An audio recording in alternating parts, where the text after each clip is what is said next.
What's up, everybody, and welcome to my Impact Wrestling review. A lot of things on the show tonight. What do we got for Impact as we now build into Bound for Glory into the next month and whatnot? What is going to happen on this show with the world title match already being announced for Bound for Glory since last week? Let's see what we got tonight. We do kick it off with a triple threat match to see who will become the number one contender for the X Division Championship. Literally right after this match. I'm surprised they didn't wait till next week about this, but this was a triple threat match between TJ Perkins, Chris Bay, and Trey Miguel since this match was made. Very good match, let me say that, number one. Actually good. It ended up with Perkins putting in the knee bar onto Chris Bay, but Trey Miguel came pretty much from the top rope with the Meteor and everything, as Perkins still had the submission in, but after the Meteor was hit onto Perkins, Trey Miguel got the win on him. But literally right after Trey Miguel won that match, he faced Rohit Raju for the X Division Championship, which basically Rohit won by a roll-up. That was it. It wasn't really much of a match. Basically, I don't know if it was just to drain all the energy from Trey Miguel after doing the first match. And yes, Rohit Raju is technically a chicken shit heel out there and everything. I wasn't sure how they would go with it from here. And this was a dirty win for Rohit, from holding the tights of Trey Miguel and everything, which I figured Miguel was going to win this match, so I guess they wanted to probably let him go for the X Division, but I didn't really expect much of, roll-up like that, but they kind of, like I said, they're making Rohit like a chicken shit heel right there, pretty much get this quick win for the win and go on from it. I would probably want to see at least somewhat of a credible match to see what would have gone from here, but they just kind of kept it quick, like I said, with him being a chicken shit heel and whatnot. They went to Eric Young cutting a promo backstage, talking about how Rich Swann and Scott D'Amore should be taking the guilt and everything for what's going on right now, and that Scott D'Amore is going to be taking the guilt for Rich Swann by letting him do this match, and that anything that happens tonight or in this company, it's now all their fault. Jim Miller interviewed Caleb Conley, which is now being said with a K. I could have swore this guy was in the NWA last time I checked. And I remember Caleb Conley in Impact about a few years ago and whatnot, but he's going by with a K right now. It's K. We're not using C in his name anymore. It is Caleb Conley, or, just Caleb. You can just add the K in general, but he went on, I guess he's managing Tennille Dashwood or her photographer there. So she's an Instagram model, everything, and she should be ready for this match tonight and everything, but she has to do her B Venom therapy before she could even do an interview right now. Next, Susie went against Kimberly. Not a bad match, I will say that. I know a lot of this match has to do with Susie somewhat going back into Su Yung, which they kind of made subtle shots of her kind of going back into, Su Yung and whatnot, especially for the win, getting the panic switch onto Kimberly. Like I said, I'm not really surprised. I feel Kimberly takes a lot of L's, but they somewhat made her a gatekeeper around here, even though she's got Deonna Purrazzo and everything. She's just kind of, taking most of the pinfalls and whatnot, okay? But Susie, though, or Su Yung and whatnot, like I said, she got the win. Right after Kylie Ray came and celebrated with her, but Deonna Purrazzo attacked from behind, pretty much trying to put Susie into that arm bar, but Kylie broke it up and said she's tired of Deonna and everything pushing around, but she is the number one contender, and at Bound for Glory, she wants that shot at the Knockouts Championship. So apparently at Bound for Glory, it will be Kylie Ray and Deonna Purrazzo. The match hasn't been made official yet, but I'm sure that's going to happen since Kylie Ray is the number one contender and whatnot. So we'll see what goes on from that. But not bad, though, of a match, I will say that, too. It wasn't bad, but, they're just kind of having what Susie even look at Kylie Ray almost like she's about to turn on her right now, trying to revert back into Su Yung.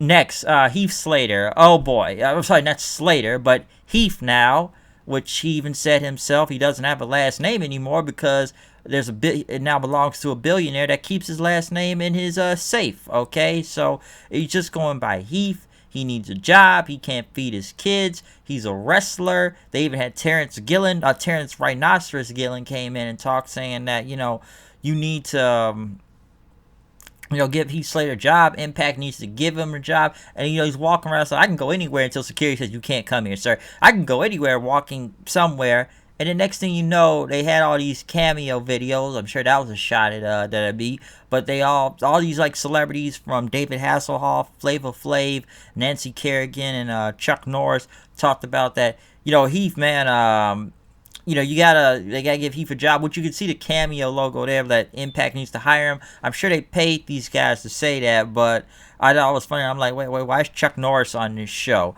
And, they got Rhino just around, and D'Lo Brown comes in. Like, this man's been repoed. Not like Repo Man still in Bret Hart's title. This man's been physically repoed, and that you need to give this man a job. And, you're dealing with the real deal now. Woo! You're gonna kick your ass out on the street. I'm not gonna go into D'Lo song, but that's what he kind of saying right there. Even Heath's, I guess, kids say this man's been wrestling for 14 years.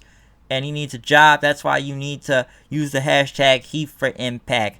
As everyone says, this is almost basically the same thing they did in 2016 with Shane McMahon. Okay, I don't know why there's someone doing the same storyline. I laughed at the video package. I actually thought it was pretty funny. Okay, but was this really needed? Rhino, I think, is hilarious for some odd reason. Just him with the Terrence Rhinoceros Gilliam that you need to give this man a job like he's running to be a mayor or something. I thought it was funny in some way. Like I said, I don't know where they get all these cameo videos from with these celebrities, but I don't know where this is going, Heath Slater. But this reminds me of 2016 one when he was trying to get a job and whatnot. But I laughed at it in a way though. I did laugh at this video package. The Good Brothers were talking to the Machine Guns about, what happened with the match last week in the 8-man. But the Rascals came in saying, listen, we were out, okay? And now we want a title shot that we earned the Guns' respect. But you two, we want a match next week, okay? Wentz, he yelled a lot, too. EC3 had a promo, Control Your Narrative, on the screen. And talked about that, with the TNA title missing, that, if you want to help Moose find this belt, he put Moose's phone number on the screen. If you want that phone number, it is 407-457-8494. I could not get there. I couldn't even reach this number. I don't know if it even works. I just know it went to voice messages. In fact, I think I'll try right now.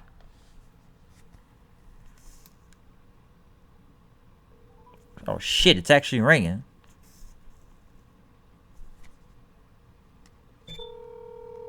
Yeah, I think this is ringing for real.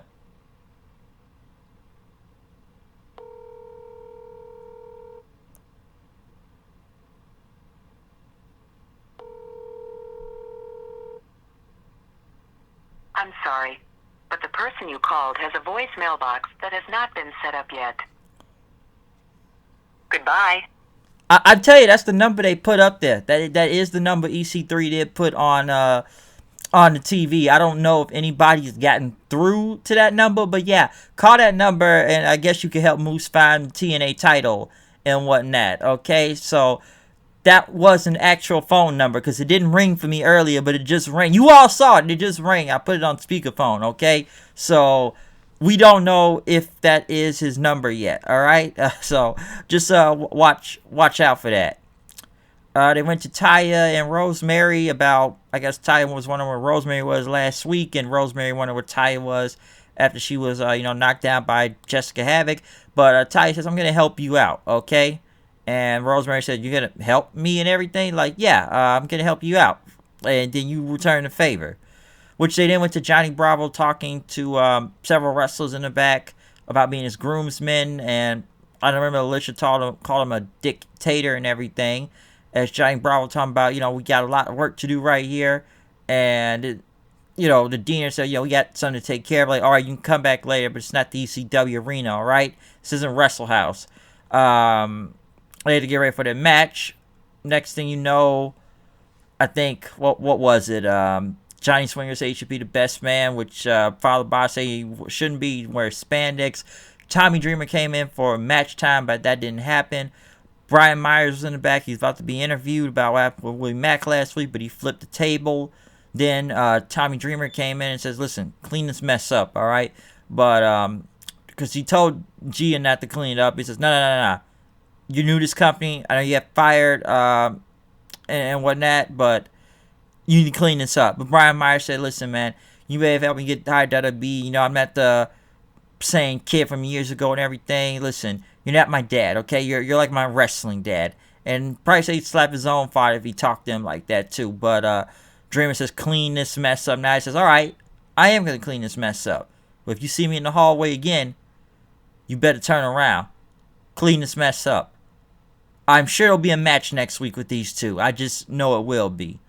Next, the Deaners who came out for whatever match, before they could even get to the ring, Eric Young attacked both of them from behind. Eric Young was beating the hell out of Cody Deaner, just punching him all over the place, hitting him with a power driver, focusing on his leg or whatnot, or ankle, and he even got a microphone pretty much saying, you know, Rich, Eddie, I did this to you. I'm doing this to them now. And then next, you know, Jake Deaner tried to come in for the save, but Jake got beat up also. Eric Young beat the hell out of him. He hit him with a power driver. Once again, put him into submission, calling out Eddie Edwards, Rich Swann, Scott D'Amore, saying this isn't a coincidence. You all made this happen. You did this. And he's still beating the hell out of the Deaners, put him into a submission hold, trying to break the ankle and whatnot. Scott D'Amore tried to stop, says you're better than this.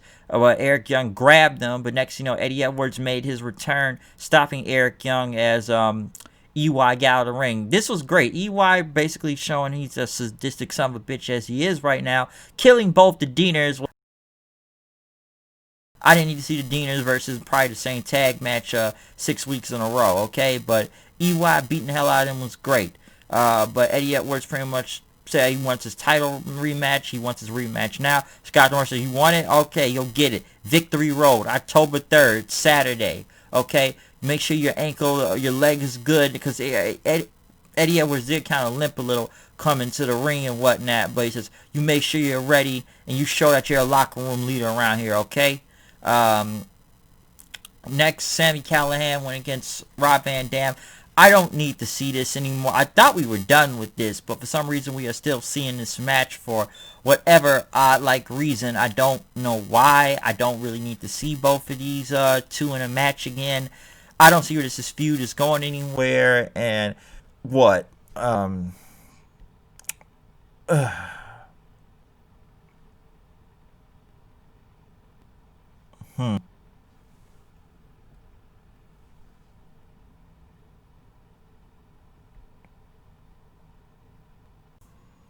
Okay, I take that pause for a second right there. But yeah, as I said, I don't need to see RVD versus Callahan anymore. This was just it was whatever, to be honest, because RVD won. Because of course, once again, Katie Forbes gets involved, and I guess since he won, she gets 5 minutes against him, which I don't know. RVD helped put a chair on Callahan, and RVD threw the not RVD, but Sammy threw the chair at RVD, Sabu style. And the only good thing I can say about this is that Sami Callihan hit Katie Forbes with a power driver. That's all I really need to see from this. If this takes her off TV or puts in a neck brace or do something, and I can just see RVD and not her, because it's not working. It's not working. I'm kind of glad Callahan did that. All right, this is not. I'm actually good. That's actually a positive. That's a positive. All right. Even I would say thank you, Sammy, for that one, because this feud is getting annoying. I would have minded if it was just RVD going against him on his own, but this whole Katie Forbes thing is not working. And were they supposed to have like a talk show or something they said, a promo video? I remember. I actually like their promo videos a little bit better than just her being involved in the match. And the Callahan thing with this teleportation hacking thing is just not working too at the same time. So I don't need to see this feud anymore. Like literally, I don't need to see it. It's bad. It's a bad feud. So hopefully it's ending after that. I just don't need to see it. Next, Ace Austin and Madman Fulton are in the back talking about, you know, they should be first in line since they pinned the tag champs last week. But the North came in and say we've been champions for over a year. And now you guys don't know the numbers, that you had the North on your side, okay? Because we did all the work. and we should get the title match. But Fulton says, how about you want a piece of us? And pretty much Ethan Page says, how about next week tag match? So that's gonna happen from there. Not bad promo. Next, if the main event time, Jordan Grace versus Tennille Dashwood. They had Caleb Conley come out there and introduce Dashwood. Match itself was good. I'm actually surprised this was the main event. It did ended up with Caleb Conley getting involved, pretty much distracting Jordan Grace, and Tennille ended up hitting with the spotlight kick for the win. Was it a bad match or anything? I thought it was okay and whatnot. I don't think it could have been the main event, but it was good. I'll say that. Like I said, they're trying to get Tennille over as a heel, especially getting the win over Jordan Grace and whatnot. So I can see what they're going from that. But it was okay for what it was. I'll say that. But before the show did end, they did show Eddie Edwards leaving with his bag. But next thing you know, the lights went out.